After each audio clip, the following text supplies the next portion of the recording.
So we're in Clovis, California. We just finished installing some trim here in the bathroom, starting with the faucets. These are, I believe they're the Ladera.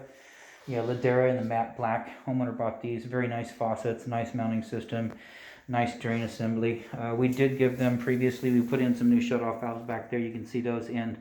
So now we've gone ahead and given them some new braided stainless steel supply lines as well.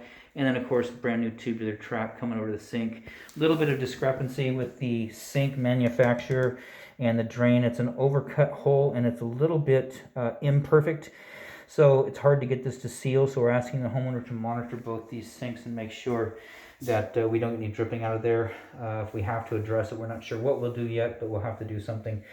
So anyways, those are nice faucets, working good over here. We bought it's the new Moen U series, which is the M-Core.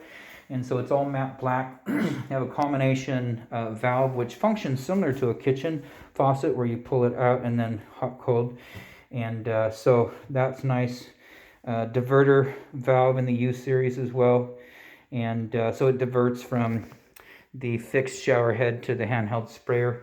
And then of course, handheld sprayer comes with this little Diverter 90 where the hose hooks up to. And then we got this mounted in wood behind the wall. You know, we measured it before the tile went on. So you've got full like 4-inch screws in there that mount into wood. And then the sprayer. So we've tested we've blown all the water out, tested everything out. Everything looks good here. Outside of that, this installation is done.